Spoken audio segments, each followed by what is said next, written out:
And while the doctor may be nice and kindly, the medical model is not your friend. It's killing you. It's awful. It is sneaky, insidious, nefarious, intentional perhaps even. It's so awful. Do you know, not only is cholesterol not bad for you, you should be eating it. Lots of it. Excuse me. Getting all excited here. You should be eating. There's no top end on how much you should eat. The cholesterol-containing foods are the most powerful. Check this out. Building foods. They're anabolic. And as we'll see here in a minute, when I stop my introductory rant here, there's a war on our building. There's a war on growth and repair. There's a war on healing. I saw a girl in a wheelchair here, and I felt like, where's Lisa? Lisa, right? And I looked at her and I said, you want to be in a wheelchair? She said, no, you don't have to be. We're going to get you out of that. I'm not a healer. I'm not like one of these, you know. But I know how the body works. And guess what? I'm not that smart. I'm not. I just am a data junkie. And these days, if you're a data junkie, you can seem like you're pretty smart because data is so available and information is so available. And not only am I a data junkie where I just love research, I get to work clinically. So I get to see what happens. I see patients. To work clinically means you see patients. So I'm not only doing the research, I'm not only getting the raw data, but I'm also seeing how it works clinically. And let me tell you something, nobody has to be in a wheelchair unless something's broken. The body's a healing system. It's hidden in plain sight. Anybody ever hear that term or that phrase? Hidden in plain sight. It's hidden in plain sight because every time you cut yourself, what happens? Right in front of your eyes. Guess what? You think that's just your finger? You think that's just your skin? It's every part of the body. It's in the nature of the body. And I say this all the time, and I know probably some of you are sick of hearing it, but there's some people who will listen and then still go to the doctor at the end, and the doctor cannot help you. I don't know how to say it. I'm not mad at doctors. I like them. They're nice people. But the medical model cannot help you because you're breaking down at a level that they don't have access to. Only God has access to that level. Only the spiritual force, which is yours.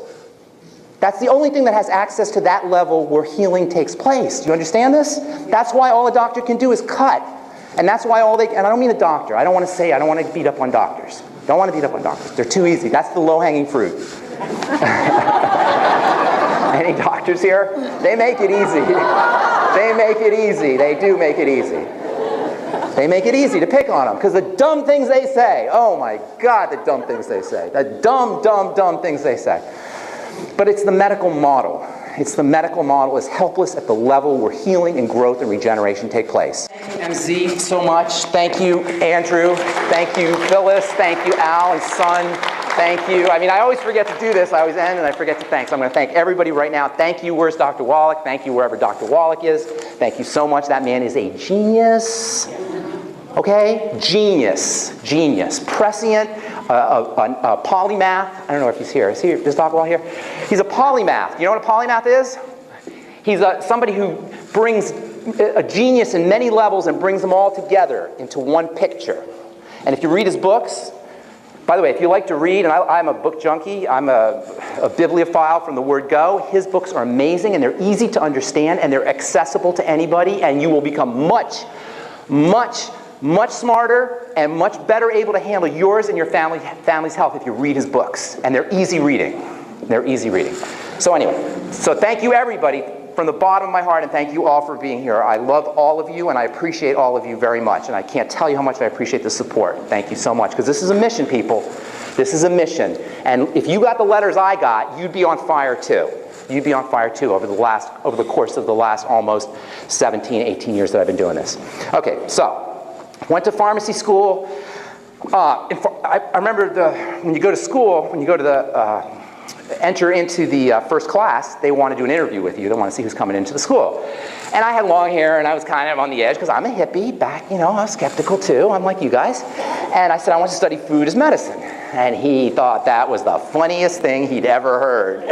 He said, we don't do any of that. And he laughed. I'll never forget it. And I ended up continuing. I was very disappointed, but I was already there, and I committed, so I went to pharmacy school. What we learn in pharmacy school is how to use poison. That's what it is. Pharmakos means poison. Right from the get-go, you can see a problem here. We learn to use poison, how to work with the body as poison, but we also study the medicinal impact of substances on the body. Not just medicines, but the medicinal impact of other things, including vitamins and minerals. And so while I'm studying toxicity, and I'm studying prescription medicine, and I'm studying this model of using poison to heal the body, I'm also studying nutrition. And I'm studying diseases as if they were nutritional deficiencies at their core, and they're telling us all the nutritional deficiencies that are at the core of all the diseases that we suffer from. And I wasn't the smartest guy in the world. I'm thinking, well, gosh, if these are poisons, and we're learning how to control them to somehow get them to do their work without killing people, and these are nutrients which are the true core of the deficiency of the disease process, why the heck aren't we using nutrients? And I graduated pharmacy school with this thing in my head about what was just a little distress at what was going on here. And I got out into the world of pharmacy, and I'm dispensing medicines. And I'm dispensing medicines that I know from pharmacy school I didn't even want to touch or smell. And I'm giving them to your grandmother and my grandmother. And not only that, but she's got 12 bottles or 15 bottles, and she's putting them on the counter. I'm like, what the heck is going on here? And then I start to notice that the people who are getting all the medicine are the old people and the little kids. The most vulnerable people in our culture are getting the medicines. And then I'm noticing nobody's getting better. They're staying on the medicine, and it's hidden in plain sight. It's like, you're not getting better. What is the point of the medicine? So little by little, I started to sneak in nutrition into the pharmacy. And this was 1986, 1987. And this is kind of radical in 1986, 1987. And so Mrs. Jones would come in for her blood pressure medicine. I'd give her some magnesium. You know, or somebody would come in for their antibiotic. I'd say, here's some probiotics. Make sure you take them afterwards. I start doing little things like that. And little by little, just from the nutrients that I was using, just from the essential, I would do essential fatty acid, magnesium for blood pressure. That was a big one. I do B5 for acne. That's another one. And I noticed that they're really improving in a way that their medicine wasn't touching. So, like I said, I'm not the smartest guy in the world, but I got the message. I got the message. And then one day, I'm sitting in my office. I did some skincare. Some of you may know I'm also in the skincare. So I had a skincare lab, and I'm sitting in my skincare lab and tinkering around some stuff, and there's a knock on the door, and it's the mailman. I get the mail, and there's a tape in the mail. Never forget this day. Tape in the mail. Dead doctors don't lie. And I stick it in, and this is like 1992. I'm like, oh my God, who is this guy? He's saying everything I knew from pharmacy school and more. He's saying things only pharmacists know about liquids and about colloidal minerals and about glucosamine, things nobody said before. And so I just listened to the tape over and over again, and I started doing talks. And one day I'm at the gym working out, and I talk to a guy. That doctor's on the line. Oh, I know that guy. Yeah, he's a friend of my friend's. And I go, what? You know Dr. Wallach? He said, yeah. I said, oh, tell him I want to meet him. And he said, oh, no problem. This is 96, 97. Dr. Wallach comes to my lab. We have a nice talk, blah, blah, blah. Next thing you know, I'm doing his radio show, Dead Doctors Don't Lie, and the rest is history. And that's how I got involved with all this stuff. And what happened, what I've seen since 1996, I think I met Dr. Wallach in 97. Since 1997, when I started seeing this, I have seen the most incredible, phenomenal things happen to the body. First it was with just the colloidal minerals, and then it was with just the glucosamine, and now it's with the Beyond Tangy Tangerine. Folks, I cannot tell you how many letters I've seen in the last 15 years, 5 or 10 a week in the last 2 years that I've been doing the radio show, from people losing weight, from people making changes. When I say to Lisa that she's going to get out of that chair, I'm saying it because I've seen it. When I say to somebody that your diabetes is going to drop, you can drop your insulin wherever that gal is, you're going to drop your insulin, I say it because I've seen it so many times. You think I'm passionate, you'd be passionate too if you saw this stuff happen as often as I have. But what we have to understand is this. We have to be hippies. We have to be skeptical about what we hear. Even from me, you have to be skeptical. Why do you think I give you the science? Sometimes people say I go into too much detail, right? Have you heard? You know, I sometimes bring that up on the air. People think I go into too much detail. I want you to have detail because I want you to make the decision. I want to give you the details so you make the decision. I don't want to tell you what to do. I hate when I have to tell people to take this supplement or that supplement. I want you to figure it out. I'll tell you the logic, the troubleshooting. It's troubleshooting is what it is. Troubleshooting, problem solving, backtracking. That's all. That's what your doctor should be doing. Your doctor should be backtracking, but that's not what doctoring is. What does the word doctor mean? You go to the IRS and you say, I doctored these, Mr. IRS man. What would he say? You know, these are doctored, right? That's good, right? And oh, I'm a doctor. Like, you're proud of that? You doctor? You commit fraud? That's what doctoring is. It's to commit a fraud. What you should be doing is you should be backtracking, not hacking into the body to pretend that the digestive system works because the gallbladder's gone. That's smart.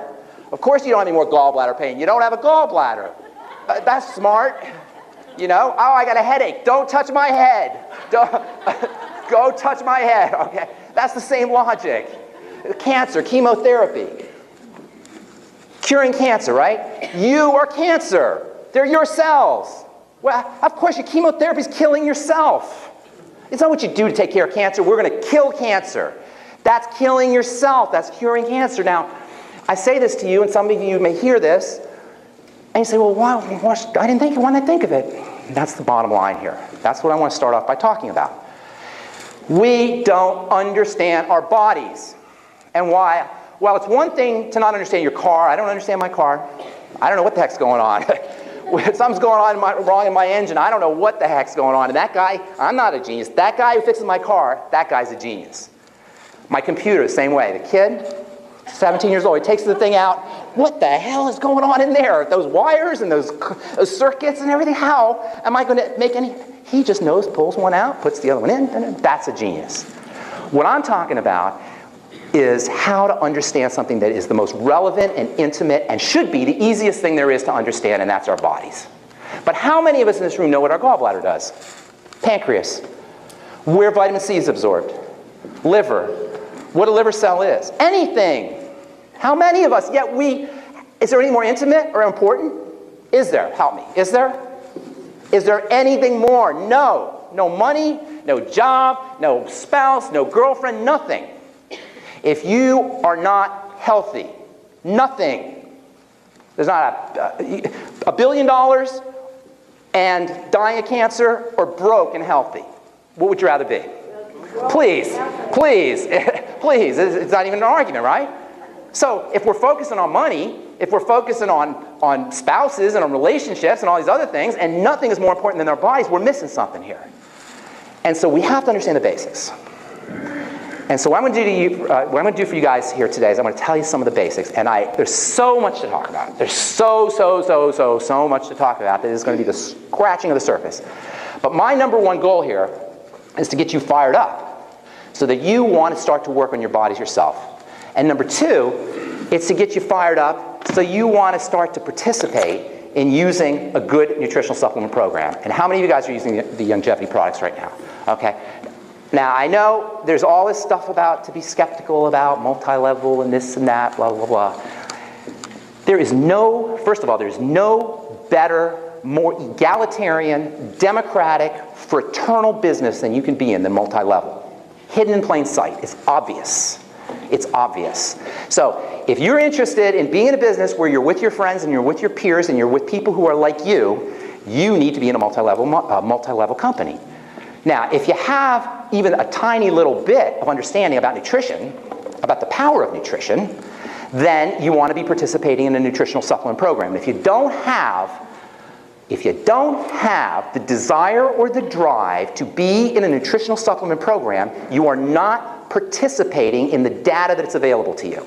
Do you understand this? There is so much literature to support the use of nutritional supplements to reverse degenerative disease, to create the terrain where degenerative breakdown disease does not occur, that if you are not aware of it, you are either under a rock and completely oblivious, or you just don't care. But if you do care and you are participating, you're going to be in a nutritional supplement program. So you got a multi-level model that allows you to be with your peers and with your colleagues and with your friends and with your loved ones and make friends and hang out with people like you, and you know you're going to nutritionally supplement. You're crazy not to participate in this business, okay? Once you have those two, and some people ask me, oh, how do I get people to talk? I don't try to convince anybody anything. I just say, hey, listen, if you know about supplementation, and most people do, and if you don't, then that's fine, then you know, God loves you anyway, as I say. God loves you too. That's fine, okay? But if you know about nutritional supplementation on the one hand, and you know and you understand the power and this intimate relationship-forming business that is multi-level by nature. How many of you guys are in multi-level of some kind? Multi-level is where the guy on top of you benefits when you benefit, and the guy below you benefits when you benefit. So everybody's networked. They're all connecting each other up. That's what the model is, basically. So it's called a network. They used to call it a pyramid. It's not a pyramid, although it is shaped that way, but pyramid doesn't have a product. Multi-level is when the guy above you benefits from you. That's cool. That's cool right there. Does your boss benefit from you? Does your boss benefit from you? You better believe he benefits from you. But are you getting benefit from him is the question. When you do well for your business, when you do great for your car company or your computer company or wherever, does that show up for you? No, multi-level, you get cash for that. Same with below you. There's a connection to everybody's connected in this kind of networking way. And so it's a beautiful, beautiful model, and it's a fair model.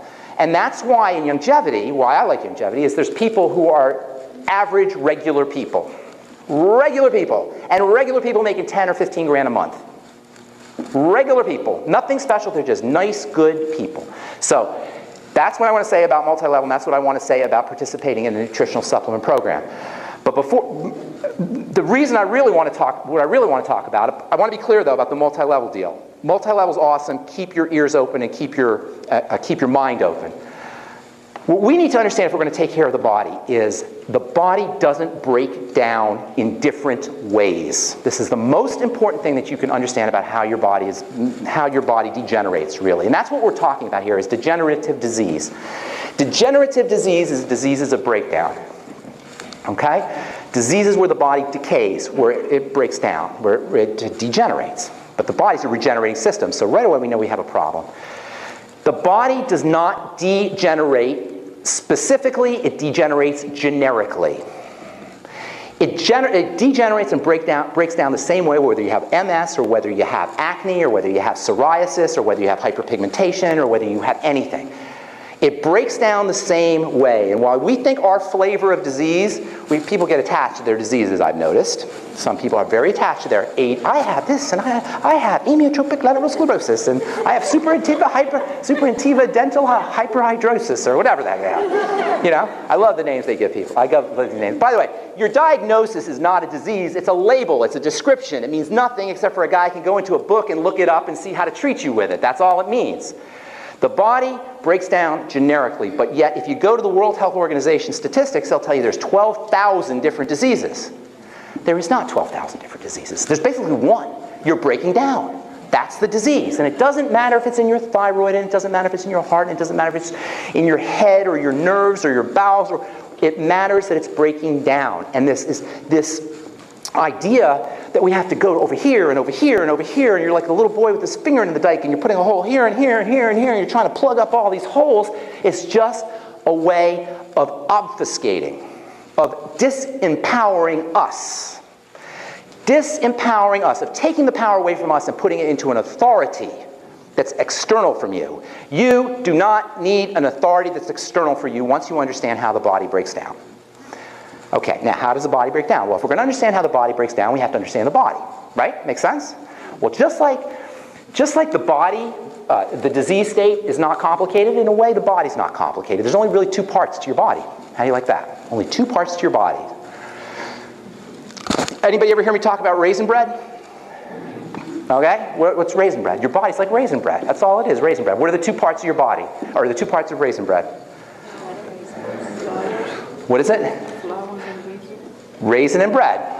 Okay? Yes, raisin and bread, obviously, raisin bread. Well, your body is raisin bread. Of course, in the world of science, we have fancy ways of saying it. We call it parenchyma and mesenchyma. Anybody hear those terms? Parenchyma, mesenchyma. Okay? That's what it is. It's just, but I call it raisins and bread. You may know it better as cells and extracellular matrix. That's all the body is. It's cells that are embedded in a matrix. In a matter of some kind. Matrix and matter come from the same term. So you have cells, like raisin bread. You have cells, and then you have stuff in between them. That's it. Why is this important? Because this is where the disease process begins. which should be obvious because this is what the body is. To understand the disease process, to understand the breakdown process, you have to understand the bread and you have to understand the raisins. And that's all you have to understand. Okay, so we're good. It doesn't matter if it's a thyroid cell or a toenail cell. It doesn't matter if it's a toenail cell or it's a heart cell. It's a cell and it's in a matrix. That's it, people. It's a cell and it's in a matrix. That's all you need to know. So now what do I mean by this, okay? Well, let's talk about a cell first. Okay, I like listening to conspiracy theorists, and I like the drama of the day, and government this, and doctor that, and I get involved with it. It's kind of titillating, I admit. I used to watch news. I don't watch that anymore, but I follow the mainstream culture. But when I do, I sometimes think to myself, if people knew what a cell was, that's all we would be talking about. We would never talk about anything but cells, because when we understand the amazingness that makes us up, people, listen to me. You're 100 trillion cells. You are made up of 100 trillion cells, and if I take a little piece out, and I put it under a microscope, it would be like an animal. It would walk to food. It would run away from poisons. It would reproduce. It has a little skeletal system. And she has 100 trillion of them. We have 100 trillion. They make us up. Come on. You got to say that's cool. Come on. It's not just me, right? That's amazing. That's amazing. But you know what? It gets even more amazing. It gets even more amazing. Because then we got to see what a cell is. What is a cell? All right, now, 100 trillion, okay. I admit it. 100 trillion, that's kind of like 200 trillion, 100 trillion. What's 100 trillion between friends? That's like a number that we can't even grasp. So it's just so big. First of all, how long do you think it would take you to count your cells one by one, if you counted one by each second? Any guesses? 2,000 years? Guess again. Any guesses? How long would it take you to count a cell? How many years? 100 trillion seconds. 100 trillion seconds. That's good. That's good. How many years it would take? Okay. All right. I get it, smart aleck here. I do the jokes. It was her idea. All right. All right. It would take you 32 million years. That's how big 100 trillion is. It's 32 million years. That's the kind of numbers we're talking about. But, dude, it gets way more intense. Relax. Check this out. Each one of these little cells is composed of as many working parts, gears, hinges, in this little cell that is 100 trillion of them, that is about a 1/200th of a head of a pin. Anywhere from 1/200th to 1/100th, you could fit 100 cells end to end on a head of a pin. 100 to 200. That's the kind of scale we're talking about. Yet within that little tiny gel structure, you have as many working parts as you do in a Boeing 767. 6 million working parts in this little... Now, come on. You got to see that's cool, right? And then on the outside, you have a information processing chip called a membrane on the outside of each one of these things. And on the inside, you have a circle that is packed with 18 feet of DNA in a little space that's 1/200th or to 1/100th the size of a head of a pin. Please, come on. You cannot be that cold. You got to be blown away. Come on. Where's your heart, people? Come on. Come on. Are you that jaded? It's amazing. That's what we are, and that's what we should be focusing on. I get titillated by the conspiracy stuff and all the fear stuff and all that, but you know what? That's what counts.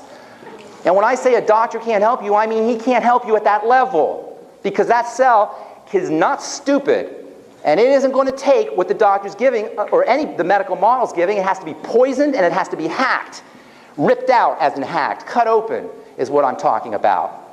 So, anyway, within that cell you have 18 feet of DNA. That 18 feet of DNA in that little tiny space, if it were stretched out in all the cells of your body, would make up 340 billion miles. Hello? Did you hear that? 340 billion miles of DNA in your body. Now come on. Now come on. Now come on. Now come on. All right? You've got a little computer chip multiplied by 100 trillion times with 6 million working parts that's capable of producing 50,000 different proteins in some cases, and as spinning out chemical reactions with an intricacy and a nanostructure and a choreography that science fiction wouldn't even dare dream of. And you have that in your body, and guess what, people? That system is very delicate, very fragile.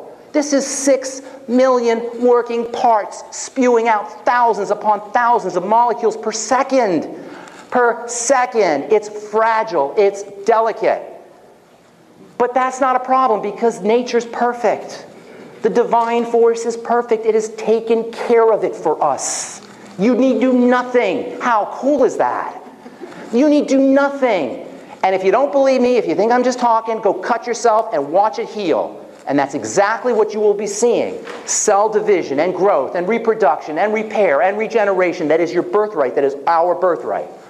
That's all our birthright. That regenerative process is our birthright, which is why nobody needs to suffer. It's built into the level of the cell. So you have this amazing piece of raisin, and amazing piece of raisin bread. It's a raisin. It's a cell. It's a small little structure, and it's like an animal. In fact, the guy who discovered cells was named Robert Hooke. And Robert Hooke was a glass maker in the 17th century, in the 1600s. And Robert Hooke made this glass thing, and he turned it into a microscope. And the first thing he did was get a drop of water and put it underneath. And he looked in the water. He was like, oh my God, because up until then they thought water was water. Today we know it's packed with cells. And he called these little things animalcules. That was the first name for cells, animalcules, because they're animals. They do what animals do. And what does an animal do? Or what does an animal need? An animal needs to be fed. An animal needs to breathe. An animal needs to detoxify. An animal needs to be fed, it needs to be nutriated, and it needs to detoxify. And that's it. And that's all your cell needs. It needs to be fed, and it needs to be detoxified, and it needs to respirate.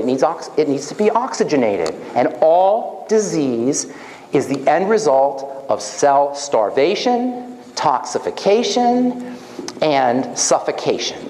Starvation, toxification, and suffocation. That's it, but it's at the level of the cell, not the thyroid. It's at the level of the cell, not the nerve. It's at the level of the cell, not the heart. Do you understand what I'm saying here? When we focus on the heart, and we focus on the bone, and we focus on the muscle, and we focus on the thyroid, and we focus on the brain, you're like the little boy with the finger in his dike, putting his finger in the dike. Brain, head, oh no, now it's my legs, now it's my arms, and everything else. You go nuts, and that's the plan. And that's the idea, because then you can't do anything. You don't know where to go. Of course you let him take your gallbladder out. If that gets my gallbladder pain away. The problem is at the level of a cell. All disease, all of it, cancer, heart disease, all of it, cell starvation, cell toxification, and cell suffocation. And we're in charge of that. Now, the bread, you say, now your next question should be, why does the cell break down? Shouldn't that be the logical question? What's going on? Okay, great, cell. Does that make sense, first of all? Did you guys get that? That was a very, very, very important point. All disease is cell disease. All disease, it doesn't matter where it is, it's the cell that's breaking down. Now, so all disease is cell suffocation, cell toxification, and cell starvation, right? You want me to say it again? You look like you're thinking about that. Starvation, suffocation, toxification. Starvation, suffocation, toxification. Mr. McGraw, is that good? Is that good? I like that. Okay. He's a teacher. Starvation, suffocation, toxification. You're not falling asleep there, Mike, are you? Okay. Starvation, suffocation, toxification. So your next question should be, why is the cell starving, toxic, and suffocating? Correct? Am I right? That should be the logical next question. Okay. Well, to understand that, we got to talk about the bread. See, the bread is very important. The bread has been missed. We're focusing on the raisin. And this is what human beings do. We focus. Do you know when you focus out of the middle of your eyes, you go into what's called beta state? Any hypnotists in the room? Hypnotists? No? No hypnotists? You're not owning up to it, probably. Hypnotists are sneaky. Okay? Well, I study hypnosis because I like the mind. And there's something about brainwaves and hypnosis. And when you're concentrating and focus, you're in beta state. Beta state is when you're thinking and problem solving and concentrating. And if you're ever going crazy with your thoughts, that's beta state. Alpha state is a slower brainwave state, and that is on the outside part of your eyes. When you're not focusing, when you're only focusing peripherally, you're activating alpha state. We go through our lives focusing on the center and never missing the sides or the context. We're always focusing on the content and not the context. Does Does that make sense? You guys get that? The context gives you tremendous information. In the body, the content is the cell. And the cell is very important. That's the beta state. That's the center state. But on the sides around the cell, you have the matrix. And this matrix is amazing. Everything's amazing. Cell's amazing, of course. But the matrix is so amazing. Oh, my God. It's where all the electricity is generated from.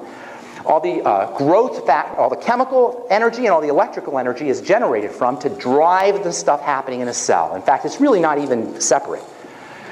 The cell that's sitting in a matrix, it's really, the cell is part of the matrix. It's not even really separate, but all of the power that's sustaining the cell, the nurturing, matrix means mother, by the way, all the nurturing power, it comes from the same word, all the nurturing power comes from the matrix. The food comes from the matrix.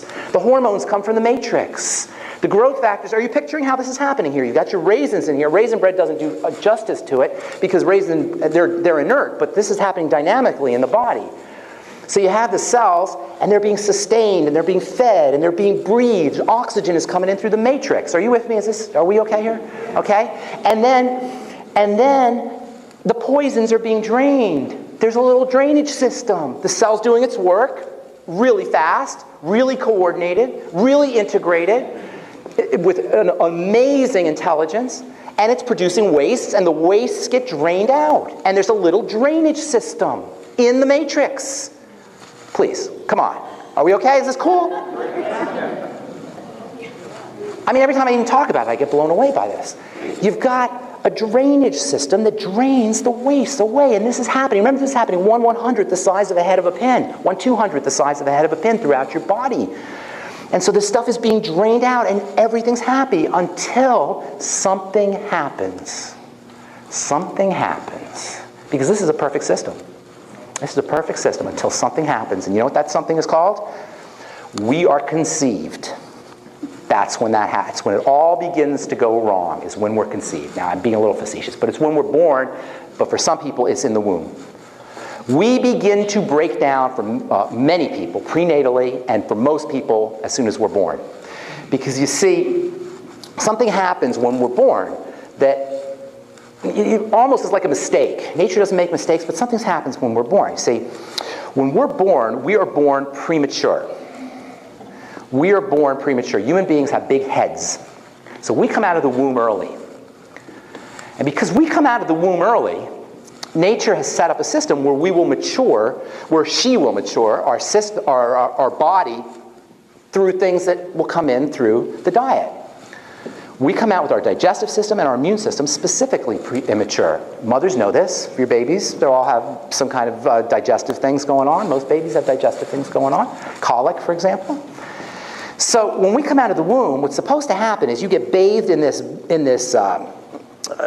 bacterial bath when you come out the birth canal, right? You guys know this? You come out the birth canal, you get bathed in this bacterial bath goo, and those bacteria go in your mouth and go in your nose, and they go down into your digestive tract, and from that point forward, you have your own personal bacterial family with you forever. That's your personal bacterial family. They make vitamins just for you. They detoxify just for you. They process fats and cholesterol and bile and hormones just for you. They're your own personal angels. They live right in your digestive tract, right? And they implant at the time through your birth, through the birthing process, but they grow. Nature's perfect. Nature's wise. They grow, and they're sustained by the most powerful food for humans on the planet. What is that? Breast milk. If you have a degenerative disease, people, go find a breast. Sorry. Go find a breast. Hey, that's good. I'm serious. You can quote me on that. That stuff is so building. Breast milk is so building. It's so anabolic. It is so powerful. It is so anti-aging. It makes you young again. That's what we should be doing now. I haven't figured out how to go about doing that. We're working at youngevity, though. We're working on that. We got our scientists hard at work. No. Okay, I'm just kidding. I'm just kidding. No, I'm talking about it breaks down at the digestive system level very early is what I'm talking about. We break down at a digestive system level very early. And this is where this whole problems at the bread level begin. See, the bread gets clogged very easily, and it especially gets clogged when poisons get into the body. This is the nexus of disease right here, people. The nexus of disease, this is where it begins, is right at the juncture of the intestine and the body. Your body, your digestive system is a tube in the middle of your body. Your body is outside the tube. When that tube breaks down, foods literally enter into the body, and they enter specifically into the blood. Once they enter into the blood, all hell breaks loose. This is where we break down. This is where the disease process begins. This is where that clogging at the bread level, this is where the bread becomes clogged, because that's what happens. The bread becomes clogged. When you have a disease, you've got clogged bread. Can you picture this? This is a very important graphic. This is a very important thing for you to picture in your head. You've got clogged bread. Think of beautiful raisin bread, and think of just dirt and gook and oil surrounding the raisins, and you'll see why the raisins get sick, and why they get starved, and why they get suffocated, and why they get toxic. Because the bread around them has clogged from stuff that's getting into the body through the digestive tract. And if you get sick of hearing me say, work on your digestion, when on the radio, I get sick of it too, but you got to do it. But you got to do it. You got to do it. You got to do it. So, the first thing that happens is the digestive system breaks down. Once the digestive system breaks down, it's a quick jump to the blood sugar system. Once your digestive system breaks down, it's a quick jump to the blood sugar system. And behind diabetes, you will find some kind of intestinal breakdown, usually with bacteria. And this is something that's they're just finding out, although common sense will tell you, they're just finding it out from a research literature standpoint. If you Google, if you guys, and you're probably all into doing your research, so do your research, endotoxemia and diabetes, or endotoxemia and blood sugar, endotoxemia and insulin. Endo means inside, toxemia means toxins. This is endotoxemia, are toxins that are produced by the wrong kind of bacteria in your gut. By the wrong kind of bacteria in your gut. This is where disease, the starting point of all disease is wrong kinds of bacteria in your gut, which is why this probiotic thing is so important. So, but I'll get to that in a second. So then it's a quick jump into blood sugar. And this is why diabetes, by the way, is a worldwide epidemic. It's a worldwide epidemic. You get endotoxemia, and what happens when you have endotoxemia is you get pancreatic breakdown, the pancreas can't make its insulin, your digestive system goes awry. Once your digestive system starts to become compromised, and the bacteria become thrown off, then everything you eat feed the wrong bacteria. Especially sugars. Especially sugars. And this is called small intestinal bacterial overgrowth. Some of you may have heard of it, SIBO. And this is where you start to really get into big trouble. Is because the intestine becomes a inoculation petri dish for the wrong kind of bacteria. You have a petri dish just designed to grow the wrong kind of bacteria. And then you go into blood sugar issues, and after blood sugar issues, because the blood sugar goes up, the blood sugar goes down, there's a hormone in the body that's supposed to adjust, and that's called cortisol. Eventually, that's made by your adrenal glands. Eventually, your adrenals bust. Your adrenals are your stress glands. I call this the triangle of disease. And all disease is afterwards.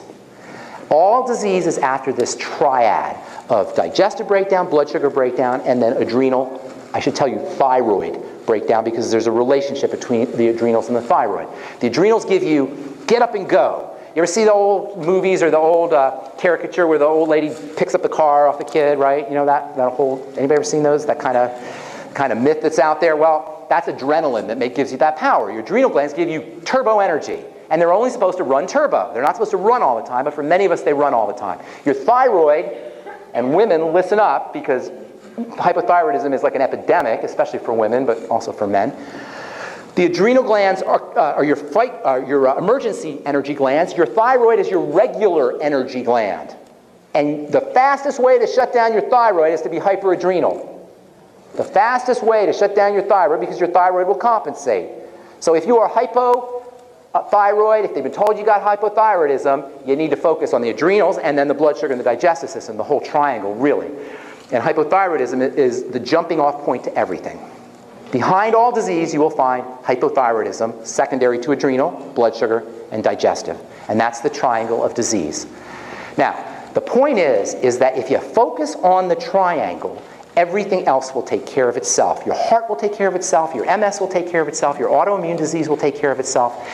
All of it, if you focus on the triangle. Now, the problem is while I'm saying this to you guys, it's a hard sell.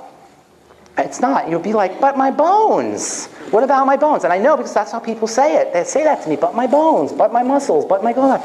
You have to have faith that the body can do it if you focus on the systems behind it. You have to have faith that the right fruit will grow if you take care of the ground. Do you understand what I'm saying? You have to understand that your body is healing. It's a built-in healing system. It's designed to heal. It's designed to heal, and you have to understand that. Once you understand that, then you'll be like, there's no way I'm going to the doctor. But you see, we say it, but it's still a jump to say, well, how is my bowel movements related to my bones? You understand what I'm saying? There's a disconnect on some level, and you have to understand the logic of this triangle of disease. You have to understand that our 12,000 different diseases are the fruits, they're the leaves of the breakdown process that occurs at the core. And this is such good news. This is the most amazing news because, and this is why I call the program The Bright Side, because it means that we don't have to worry about all these different leaves. We don't have to worry about this leaf and this leaf and this leaf. We just have to worry about the root. And just like there's or the tree or the root or the soil, however you want to look at it. And just like there's a triangle of disease, there's a square of health. Got the triangle of disease, you got the square of health. All right? The triangle of disease is the digestive system, and by the way, I'm going to take, I know some of you guys have questions. I want you, if you have questions, to ask in front of everybody, and I'm going to leave extra time for questions because I want everybody to hear everybody's questions because I want you guys to be able to do this yourself. I want you guys to hear your friends' problems and be able to troubleshoot and backtrack it yourself. So I want to take a lot of questions here tonight. Okay? So if you have questions, I will get to all of them. I'd rather you ask them while everybody can hear it rather than later. Okay, so triangle of disease is the digestive system, the blood sugar, and the adrenal thyroid complex. I call it adrenal thyroid axis. Are we good on that? Does that make sense? It starts off at birth, goes into the standard American diet, of course, and then it goes into blood sugar changes, and then it goes into adrenal stress, and then thyroid slows down, everything shuts down. Are we good? Yeah. That wasn't a very reassuring. I want you to get that. Okay, triangle disease, yes? Yes, yes in the back? Yes? Okay. So then you got the square of health. The square of health. Square of health, yes. Got that? Square of health. Square of health. Nutriate, respirate, move, and rest. Nutrient, that's all you need to know, okay? All you need to know. Nutriate, respirate, move, and rest, okay? So let's take movement first, all right? Movement's very important. We have this culture where we talk about stress all the time. Oh, you got too much stress. Oh, you got so much stress in your life. When do you have the least amount of stress? Sleeping? No. When you're dead, that's when you have the least amount of stress. Thank you. That's what somebody said it over there. When you're dead, because the life force is stress. The body grows under conditions of stress. It's a really cool, I've been saying this for many years. And I remember I was doing a talk in LA, and before the talk, I went to the magazine rack at the 7-Eleven. I picked up a Time magazine, read the cover. It said, "Stress is your friend." It talked about stress, the importance of stress, how you use stress. There's a new book that just came out. It's called Anti-Fragile. Anybody ever see this? This guy made up a term for how amazing stress is for building life, and he calls it anti-fragility. Anybody heard of the book, The Black Swan? Okay. Well, in any case, today we're under. You read The Black Swan? You heard The Black Swan? Okay, so anyway, the point I'm making is stress is your friend. The body is designed to grow under conditions of stress. It doesn't matter what that stress is. Stress tells the body it's time to grow. This is why one of the most powerful anti-aging tools you can ever use, one of the most powerful anti-aging tools you could ever use is intermittent fasting. Intermittent fasting. Because when you fast, your body goes into stress mode. And it builds muscle so you can go out and get some food. Well, logically, if that's anti-aging, what do you think pro-aging is? Right? What we do 8 times a day, sometimes more. Okay? So the point is when the body has slight amount of stress, the correct amount of stress, it gets the message, it better grow. It better build. And when we talk about reversing degenerative disease, we're talking about building. We're talking about being a bodybuilder. You're bodybuilders if you want to reverse degenerative disease. And bodybuilders make a good living reversing breakdown. They don't call it degenerative disease. They're not degenerating, really, but they're going into build-up mode. They're going into build-up mode. There's two great movements in the body. There's two great movements in the body. There's two great movements in life. Ancient people called it yang and yin. In the body, you have these two great movements of breakdown and build-up. If anybody's a chemist, any chemists in this room? You guys brought me a projector, but nothing to write on. Or nothing to write with. Anything to write with? Guys, I don't have anything to write with. Okay, but I don't need that, but if you could get me a pen, that would be awesome. A marker of some kind. They're going to get a marker. There's two great movements in the body. You have one movement that goes towards build-up and one movement that goes towards breakdown. It's like in your business. In business, you got two great movements. They're called in the red and in the black. Spending and making, spending and earning, right? And in business, it doesn't matter if it costs you $1 million if you're making $2 million, right?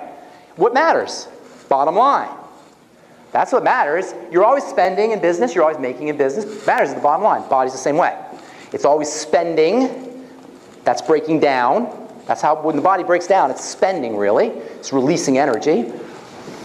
And then there's build up. That's making money. When you're young and you're beautiful and you're healthy and you got a little, or you're 5 years old, you know how we look at 5-year-old kids and we're like, oh my God, where did I go? Just like that, you know? What you're looking at is, I do that. You're just looking at him, you're seeing build up in its most primal state. The highest degree of build up in the black that you can imagine. That kid is so in the black, you just want to get some of that energy by looking at him. And then you go look at somebody who's degenerating, somebody who's breaking down. You know what the difference is? That difference is in the red and in the black. When somebody's coming out of the hospital, they're in breakdown mode. When somebody has cancer, they're in breakdown mode. When somebody has degenerative disease, they're in breakdown mode. Our job should be to figure out how to reverse that breakdown mode. How to reverse that breakdown and turn it into build up. And one of the most powerful ways, almost like little magical pixie dust that turns on the building in chemistry or biology, we call it anabolism. Anabolism. Anybody hear anabolic steroids, anabolic hormones, right? Anabolism means building up. Catabolism means breaking down. Anabolism and catabolism together make up metabolism. And if you've ever heard of a metabolic disease, which is what all diseases are, what you have is a in the red disease. You have a disease where you're in the red. That's what a metabolic disease is. I love this it's not new, it came out about 15 years ago. Metabolic syndrome, they call it. They always have a syndrome. You know what a syndrome is? It's when they have a bunch of things happening. And it's all in one thing, so they call it a syndrome. Metabolic syndrome always cracked me up because that means everything's going wrong. Your whole body's going wrong because everything is metabolic. Metabolic is the sum total of all the chemistry in your body. So our job should be to reverse the breakdown process, turn it into a building up process, and the number one, or the pixie dust that turns on the building process is stress. How do you like that? You think it's important? You say, oh my God, I should be Superman, right? I got so much darn stress. It's not right. There's a catch to it. There's a catch to it. You see, stress occurs within a context of rest. See, the body likes stress in short bursts and then long, luscious rest. We should be working 1 day a week. If you worked 1 day a week, you would love your job. If you worked only 2 hours a week, you'd be like, no, I want to stay longer. I want more. No, 2 hours, I'm not going to be back for another, right? That's what we should be doing. It's not work that we hate. We love work. We just don't want to work 40 hours just because I love it. You know, I want to work for maybe 6 hours, 5 hours, you know. The body loves a little bit of stress and a lot of rest. A lot, long. That's the way we were born, or that's the way we grew up. On the African savannah, many years ago, hunter-gatherers, they would go out hunt, they'd have a lot of stress, and then they'd kick back and eat their wildebeest for a while. And they'd have a lot of rest, and it was only when agriculture came around that we started to have to really work. That's when you had to really till the fields. Our bodies aren't built that way. Our bodies are not built the way we're treating our bodies in so many different ways. This is the problem with sugar. Our body's not built to handle sugar. It didn't have sugar in the African savannah. There was no fructose. And people talk about how wonderful fruit is. There were no big apples on the African savannah. We were lucky if you had a berry. You know, that's the kind of sugars we need. We're not living in an appropriate way for the way our biology developed. Our biology developed to have certain things so that certain things would trigger the growth response. Why would stress trigger a growth response? It's survival. It's built in, so the animals that survived were the ones who grew when there was stress. The animals who didn't grow, they didn't have descendants like us. It's the way biology works. So we're designed to to grow under certain conditions of stress. And by the way, if you don't want to lose your mind, Alzheimer's disease, you get older, you get forgetful, do crossword puzzles. Right? Learn a new language. Study something different. There's something that happens when we get old. It happens to men, it happens to women, and it happens to young people too. And I call it old man's disease. Okay? But it happens to women and it happens to kids. Old man's disease, I named it after my dad. I discovered it a while ago. He was old. Old man's disease is when you know everything. Everything. Nobody can tell you anything. You know exactly how it is. That's called old man's disease, right? And women have it and kids have it. Everybody has it, right? Right? So, you must know somebody with old man's disease, yes? Oh, okay. You've been called out there, buddy. All right. All right. But the point is that we shrivel. We shrivel up when we get old. We become ossified and calcified and fossilized when we have old man's disease. And as we get older and we know everything, we want to be open to new things, always open to new things, always hearing different things. So you want to be able to take in, you want to be able to understand this balance. First of all, you want to be able to understand this balance between stress and rest. Okay, so I don't want to beat a dead horse. Stress a little bit, stress a little bit, rest a long period of time. In the gym, if you are spending more than 15 minutes in the gym a day, you must have a lot of time to kill, because you don't need to spend more than 15 minutes a day in the gym if you do it right.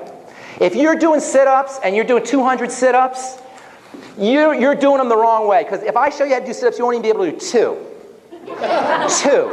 1 maybe. And let me tell you something else. For people who can't work out, you can get you don't need P90X. You can get a great butt and leg workout just getting out of a chair if you do it correctly. You want to try it? Watch this, okay? Watch this. She's not even going to be able to do this. Get out of the chair, but get out really slowly. No, super slowly. Take 30 seconds to get up. Take 30 seconds. Do it one time. One time. Just do it one time. That's all you'll need. You'll get the best butt workout ever. Do it once a day. Once a day. Once a day. Do it with curls. Do it with a 5-pound set of dumbbells. Get a 5-pound set of dumbbells. Do super slow. Super slow. You won't believe. You won't even be able to do 2 of them. 3 of them. And you'll be done in less than 5 minutes. That's the kind of stress. That's the kind of stress the body responds to. That's the kind of stress the body responds to. Quick bursts of it. If you're going to run, you don't need to run far. Sprint. Sprint for 15 seconds.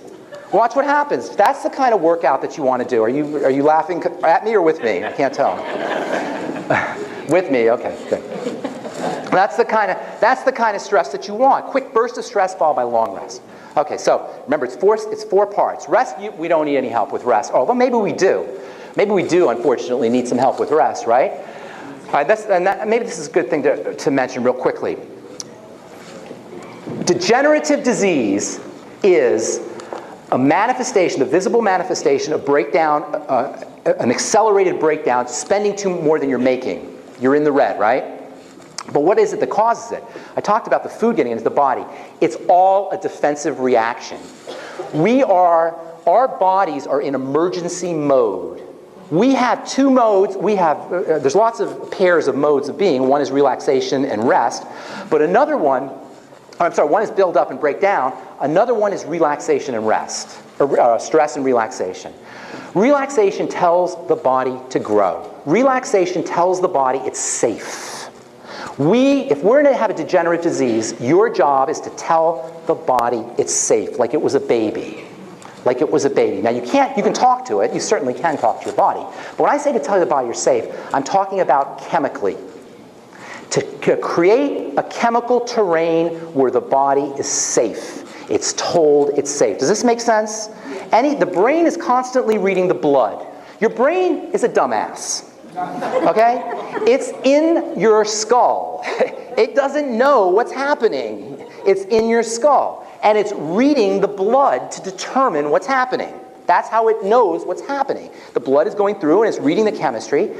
And when it reads the chemistry that tells it there is some kind of alert or some kind of emergency, it goes into safe mode. It turns everything into safe mode. You know how in your computer, when your computer's ready to crash, it will, before it totally crashes, it'll go into safe mode? And it's like you can just barely do certain things, but you can't do everything? That's what happens to the body. When the brain thinks it's under attack, or it thinks it's starving, or it thinks it's some kind of stress, it goes into safe mode. And it will not go into building until it's out of safe mode. So our job is to get it out of safe mode. And pretty much everything I'm talking about with nutrient, respirate, move, and rest is getting the body, the brain to think the body's safe. Your job, everybody here, if you're dealing with degenerative disease, it's even more so, but everybody here, is to make your body feel safe. Can you relate to this?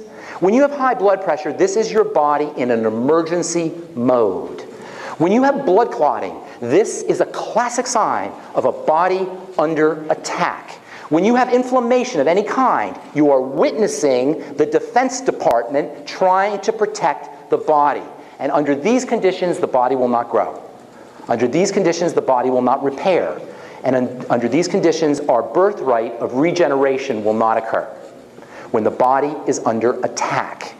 Many of you in this room, if not all of us in this room, are doing things that create an environment where our body is freaked the hell out.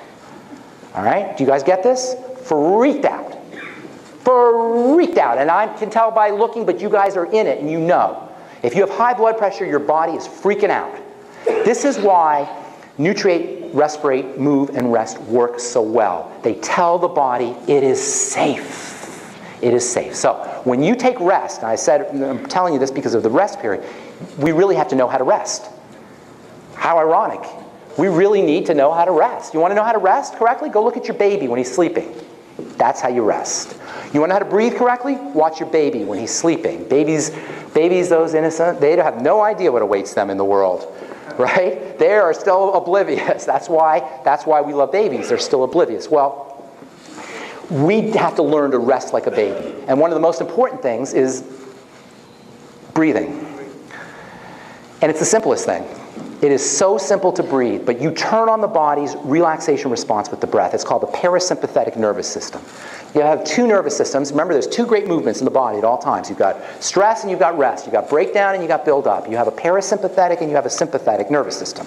These are two nervous systems. The nervous system of stress is the nervous system that gets you ready to run from a saber-toothed tiger. It closes down your blood vessels so that more pressure will come out into the blood will come out at a higher pressure to more organs so they get more oxygen. And it will clot your blood in preparation for being eaten by a saber-toothed tiger. That's what blood clotting is. When the body clots, when the blood clots, it's clotting so it doesn't hemorrhage to death when you get bit by that saber-toothed tiger. It also happens when your body thinks it's going to be, when your body's about to be cut by a surgeon. That's why, if you've ever had surgery, what's the drug they give you when you come out? It's called Coumadin, and it's a nasty, nasty drug. It's a blood-thinning drug because your body is freaked out. It is freaked out. And so what happens? It closes up on the blood vessels. There's these generic things that happen to the body when it's under stress, and lack of oxygen is a major stress. Major stress. And nobody breathes correctly. We don't breathe correctly, so we pretty much go throughout the day telling our bodies, stay in safe mode, don't grow, don't repair, degenerate. And then we wonder why we have anxiety, why we have panic attacks, why we're freaked out. We're contracted. Every time you're wounded emotionally, psychologically, you get into a little contraction. Think about something that's unpleasant right now, and you'll notice that you're contracting. Do you notice this? You know how they say when your drunk driver never gets hurt in the accident, it's always the other guy because he's all relaxed, right? Because when the accident happens, he doesn't contract. Talk to a football player. They'll tell you how they take the big hits. They completely relax right before they get the big hit. We have a tendency to contract every time we have some kind of emotional or existential or psychological pain. Wilhelm Reich. Anybody hear Wilhelm Reich? He talked about this. Every time you contract, every time you're in pain, you contract. Every time something happens, you contract. Well, each one of these little contractions is a point of anoxia or hypoxia, low oxygen. Each one of these, and you add them all up, and you've got a suffocated body that is in constant alert mode, hypervigilant mode. Not good. Remember, the body grows under conditions of rest. We go throughout the day putting the body under the exact opposite conditions. We spend our entire day telling the body there's a saber-toothed tiger chasing us. Right? And that's why I get really mad when somebody says, well, just take this or just take that. Because that's not fair. If your body thinks a saber-toothed tiger is coming after you, it's not going to help you what you take. And this is why sometimes people get a nutrition or alternative practitioners or people who understand certain things get a bad rap. Because they're trying to treat a body that's in safe mode without addressing the body's stress, emergency state, hypervigilance state. What's so cool about this is we control it. We control it. People, we control it. Do you know every time you think a crappy thought, guess who gets punished and hurt? Every time you think how much you hate that person, you're jealous of that person, you're mad at that person, who are you hurting? Yes. Where's that chemistry going? Whose cortisol's going up? Whose adrenaline's going up? Who's shortening their lifespan every time you do that? We have something in our head called mirror neurons. Anybody know about mirror neurons? Mirror neurons, right? Mirror neurons, you look at somebody else and you feel what they're feeling. There's neurology in your head that mirrors other people's state of being. So we have control over this emergency response. And if you leave right now and you learn nothing else, learn to control this emergency state that we're all under. And it can be something as simple as deep breathing. And if you don't believe me, get a blood pressure cuff. How many of you have done this? Get a blood pressure cuff, and you put it on, and you take your blood pressure, and then you do 5 minutes of deep breathing. I have an app on my iPhone. Do you ever see that app on the iPhone? My Calm Beat. You just look at it, and you just practice your deep breathing right there. And by the way, you have to learn how to deep breathe. The belly goes out. You want to deep breathe once? Do it one deep breath. You always do it slow. This is the key. You always slow, as slow as you can actually, and then through the nose. And as the breath comes down, the belly goes out like a balloon. And you have a muscle here that goes down called your diaphragm. You make yourself look really silly and fat, and so you got to deal with it. And then push belly out. And then on the exhale, slow on the exhale. And you can almost feel how you relax. Almost that. Now imagine if you do that. Did you guys feel this? Okay? Not just once. Imagine you do it all day. Imagine you do it every day. Imagine what that would do. How that would shut down that stress response. And that's so easy. You don't need a drug. You don't need a doctor. You don't need Obamacare. You don't need insurance companies. You don't need pharmacy. That's it. This is all ours. This is the bright side. This is the good news. This is all ours. This is all ours. We own this. No cost. It's free. Breath is free. There's a reason why ancient people called God the breath. And breath, spirit. It's the same word in Greek. It's as simple as that. So, nutriate, respirate, move, and rest. Now, when I say respirate and I talk about breathing, this is very important, this oxygenation. And by the way, when you exhale, you're blowing out poison. People want a detox program? Great detox program right there.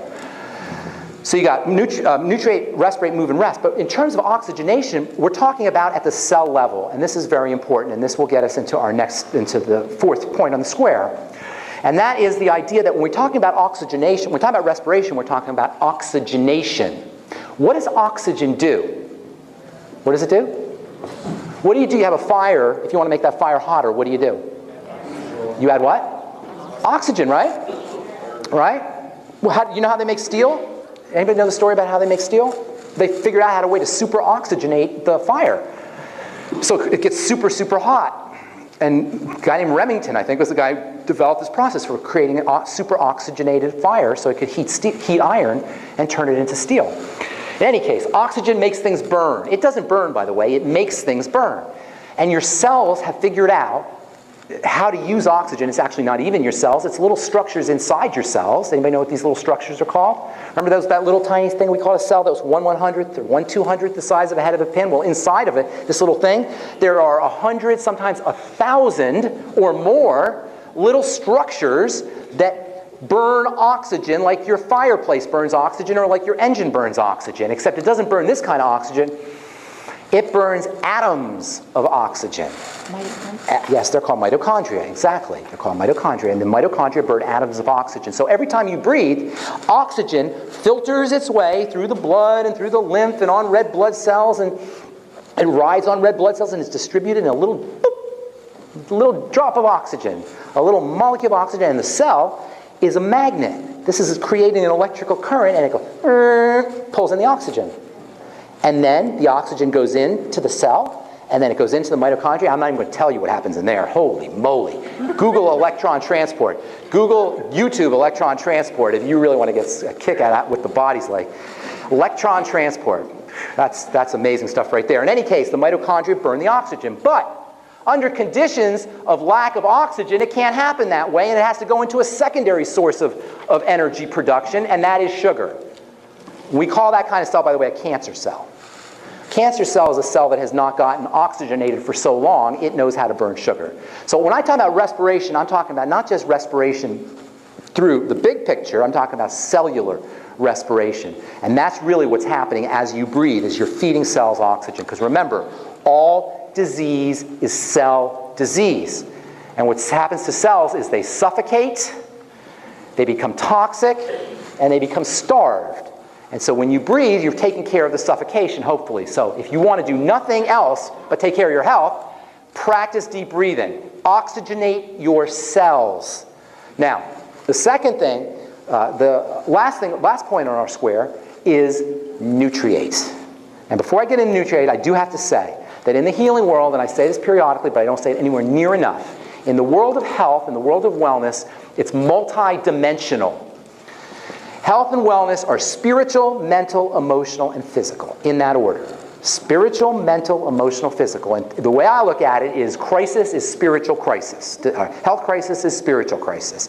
And every time you think a thought, it gets turned into your body, and every time you feel a feeling, it gets turned into your body via the action of hormones. That's what a hormone does, is it takes thought energy and feeling energy, one of the things, and turns it into chemical energy and makes your body. This is not some Boulder, Colorado, hippy-dippy, airy-fairy talk. This is hardcore biochemistry science. Thoughts and feelings create your body. So I say this because I don't want to be portrayed in any way, shape, or form, especially if we're going to be uploaded on YouTube. I don't want to be portrayed in any way, shape, or form as the kind of nutritionist that says, oh, just take this vitamin and that vitamin, and you'll be fine. You have to understand spiritual, mental, emotional, and then physical. We good? Okay? All right, now, from a physical perspective, we've talked about respiration, we talked about movement, and we talked about rest. We have to talk about my favorite way to work with the healing process, to work with the healing body, and that is nutrition.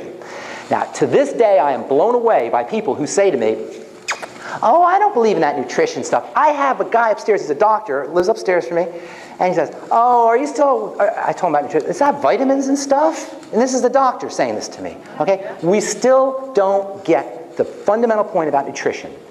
You are nutrition. We are vitamin C. I am fatty acids. I am protein. I am zinc. You are iron and magnesium. We are nutrition. That's what nutrition is. It's us. It's us. When you eat a carrot, you end up with little pieces of carrot in your eyes.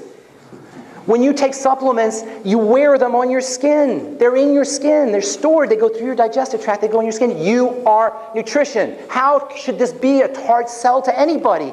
Because it's hidden in plain sight. It seems it's so obvious we don't even notice it. We are nutrition. How dare anybody put us on a drug when we are nutrition? How dare anybody look down their nose or have any kind of negative, derogatory thing to say about nutrition when we are that? We are that. It is the fundamental component of your material body. And to not be taking advantage of that is stupidity. Excuse me. I'm sorry. It's stupidity to not be exploiting the availability of nutrition and nutritional supplements if you have a breakdown or no matter what, even if you're healthy. We are nutrition, but we don't know anything about nutrition, unfortunately. And much of what we do think we know, maybe you heard the Sturgeon's Law. Have you heard Sturgeon's Law? Sturgeon's Law is 90% of what we know is bull crap. It's called Sturgeon's Law. That's basically how it is. We have so many misunderstandings. I said earlier, cholesterol is great for you. Eat it. There's no top end. The best foods in the world are cholesterol. Salt is great for you. This is one of Dr. Wallach's wherever Dr. Wallach is, one of his true genius insights was how important salt was. Minerals were for you. Salt is minerals. That's what minerals are. They're salt. Low salt diet. Are you kidding me? Are you kidding me? Serotonin. How many of you heard me talking about serotonin, right? Serotonin, a happy hormone. No! Serotonin is a stress hormone. Why do you think people go nuts on serotonin? We have so many misunderstandings in the world of nutrition and in the world of how we take care of ourselves from a dietary perspective. So we have to understand the basics. The basics are simple as macronutrition and micronutrition. Macro and micro. Macro meaning big, micro meaning small. Macro is protein, fats, good sugars, fiber, and water. Simple as that. Protein. Nobody, unless they're super concentrating on protein, they're a bodybuilder, they're an athlete, they're making millions of dollars on their bodies, is using protein correctly. Why do you think athletes use protein? What are athletes trying to do? Are they trying to get weaker? Are they trying to degenerate? Are they trying to break down? No, they're trying to build. We're all athletes. Getting your butt out of bed in the morning is an athletic event. We're all friggin' athletes. We're all athletes. That's right. That's right. You better believe it. Everything we do is that type of, it's going against entropy somehow, you know? That's what the life force is. Of course you need protein. I hear people say all the time, oh, you don't need that much protein. It's just, no, you don't, 10 grams, 13 grams, 15 grams. Half a gram to a gram per pound of body weight, and your body will tell you when you've had enough protein. It'll tell you. Listen, our bodies are always talking to us, and we don't listen. Everybody knows that their bodies are talking to us. You've all heard it, right? Thank you. You all heard it. Take how many of you guys like Snickers bars? What? Snickers bars. Snickers bars. You know what I'm going to do, but I want to do it for this strange. I'm going to do this for the people, the new people here. How many of you guys like Snickers bar? Where's that point? Somebody over here. So you got okay, guilty. He's smiling like he's guilty over there. All right, good. You know what? If you like Snickers bars, don't worry about it. They know how to make you like Snickers bars. They know every little sound. You know when you rip the candy bar, that sound is scientifically designed, the right frequency, so it hits the right part of your brain to make you want that. Next time you get a McDonald's hamburger, unwrap it and you'll think, oh, it's Christmas, in the back of your head. In the back of your head. It'll be in the back of your head. It'll be like you're, present, you know. That's planned. They know. There's PhDs that understand how these things work. There's a place called the Morrell. I think it's either the Morrell or the Monell Institute in Philadelphia, where it's all funded by drug companies and food companies, and they study how every molecule affects every part of your desire center in your brain to make you to like certain foods. So if you like Snickers bars, it's not your fault. They got it figured out, okay? But the next time you have a Snickers bar, or anybody, because we all have our little vices, don't be laughing, you all have yours, right? So next time you have your Snickers bar, open it up real slow. What's that? No, yeah, that's sneaky. Oh, you're a sneaky man. Okay, that's a sneaky trick. No, you open it up real slowly, and as you're opening it up, raise it to your mouth and listen real close, and you'll hear a voice go, no. Have you heard it? Do you know what I'm talking about? You haven't heard it? Come on, and you're not listening because it's there. It's a still small voice, and it will always talk to you. It'll always tell you. We just don't listen to our bodies. Protein will tell you nobody binges on protein. And the best kind of protein is the building protein. I said earlier, I was teasing about finding a breast. Well, it might be difficult, okay, granted. Find yourself some whey protein. It's the next best thing. Whey protein. I've been talking about whey protein for a long time because I used to work out, I used to be an athlete, and I used to participate in that world, and we all knew about whey protein. Because bodybuilders are making money, their livelihood or their passion is to build their bodies. And they know about the power of protein, and especially the power of whey protein. Whey protein is where the building factors are concentrated. And so I always have people tell me about, and I know milk is a problem. Milk is definitely a problem. Whey tends to be less problematic than milk. And these days, cows and milk it's not the greatest in the world, so you got to be careful with your whey protein. So I have vegetarians and vegans tell me, well, you know, the problems with whey, and we use hemp seed, and it's just as good as soy. No, it's not. Whey protein is loaded with growth factors for growing an animal. That's what whey protein has that soy doesn't have, that hemp doesn't have. Much as these can be valuable, egg and whey are the two best proteins, and you're crazy if you're throwing out the yolk. That is more stupid medical information to throw out the yolk. That is a motherlode powerhouse of nutrition. That yolk, if you're throwing anything, throw out the white and keep the yolk. But you need them both. Don't throw anything. That's all powerful medicine. Powerful, powerful medicine, because an egg is a life force. It's a life. It's everything that you need to be alive. It's a cell. An egg is not an egg, it's an egg cell. Do you know this? We call it an egg, but it's an egg cell. It is you, it is a cell. You're eating a cell. You're eating everything that's in a cell, and it's a big one loaded with lots of parts. So eat the egg and eat the whey and get your protein. We've been talking about serotonin here on the radio program. You guys heard me talking about serotonin. Build your own darn serotonin. If you're on Lexapro or you're Zoloft, you want to get off of it? Want to know somebody who's on it? Build your own darn serotonin. If that's a problem, and serotonin depletion may or may not be a problem. It's not always a problem. Sometimes people say it is, but if it is, you can make your own. The number one best way to make your own, well, number two best way. The number one best way to make your own serotonin is get yourself in the sun. More medical stupidity. The sun, serotonin, or tryptophan and serotonin, protect your skin from the sun. And when you're out in the sun, this is when you want to make sure that you're taking in your building materials, your anti-aging, anti-breakdown nutrients when you're in the sun. The problem isn't the sun. The problem is we're breaking down. The sun is your friend if you're healthy, but it's not your friend if you're breaking down. So upregulating, getting out in the sun is one of the best ways to make your own serotonin, but if you're wearing sunscreen, guess what? You ain't making serotonin. And you're probably not doing yourself any good if you wear sunglasses either, by the way, because there's a reaction that occurs in your brain through sunlight in your eyes. In any case, the second best way from a nutritional standpoint to build serotonin is to eat protein with carbohydrates. They say, oh my God, low carb. What's with this carb thing? Okay, this is where we're missing about carbs. You know most of your calories should come from carbs. Most of your calories. Low carb is not low carb.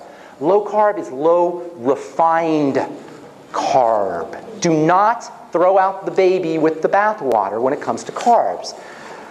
So that's our third chapter. We'll talk about it now. Carbohydrates are extremely important, but there's one kind of carbohydrate that you need that's a powerful building carbohydrate. What is that? Vegetables. Vegetables, vegetables, vegetables. Eating vegetables with your protein is how you build serotonin and make your own serotonin. So if somebody is trying to get off Lexapro or Zoloft, wean them off of it, make sure they're getting protein, and make sure that they're getting vegetable carbohydrates with it, and make sure they're getting out in the sun. Okay. Chapter 2 is essential fatty acids, essential fats, and the most important of the fats are essential fatty acids. People, essential fatty acids are part of the Mighty 90 for a reason. The Mighty 90 is all the nutritional components that you need to build a body. You can't get everything you need from food. It isn't going to happen. I wish it were going to happen. I wish it were going to happen that we could get everything from food. You can't, especially when it comes to fats, because fats are unstable, which is why you need the Mighty 90.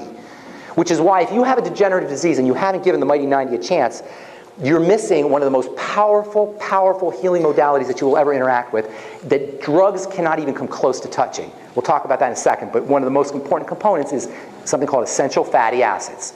Essential fatty acids are beyond important. I don't know how to express to you how fundamentally important they are, but just to give you a couple little ideas, you cannot grow protein without fat, without essential fatty acids. If you're breaking down and you're interested in reversing the breakdown process, essential fatty acids act as what are called transcription factors. They support protein manufacturing at the genetic level. They turn on protein production at the genetic level. The problem with EFAs is they're almost impossible to get in food. Listen, these are so important that they turn on genetics, but they're almost impossible to get from food. The only way you can get essential fatty acids in generous amounts is through nutritional supplementation. Get yourself on the ultimate EFAs. Get yourself on the essential fatty acids. If you're going to pick two products to get the ultimate classic and get the essential fatty acids.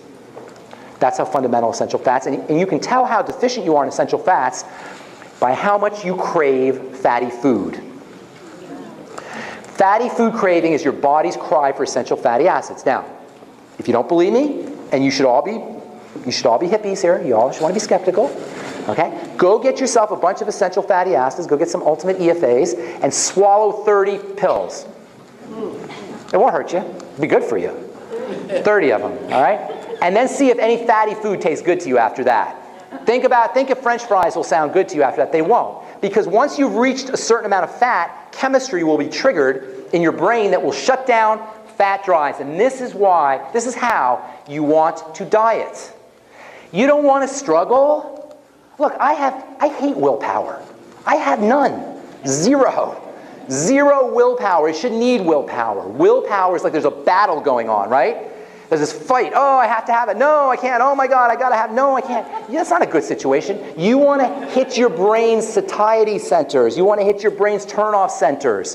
When you eat protein, you hit your brain's energy turn-off center, so it doesn't need any more energizing, and you won't want sugar anymore. That's one of the best ways to get off sugar is eat more protein. How many of you have experienced this?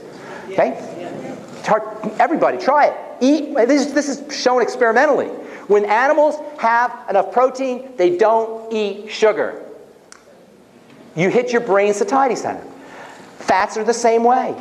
You take essential fatty acids, you won't crave French fries. You won't crave ice cream. You won't crave buttery, not that there's anything wrong with butter, by the way. You won't crave the fatty foods that you usually crave. The point is that you don't need willpower. One of the most common things people say when they get on the Beyond Tangy Tangerine, which as you know is my favorite product, my favorite youngevity product, okay? I mean, everybody's got their favorites, that's my favorite.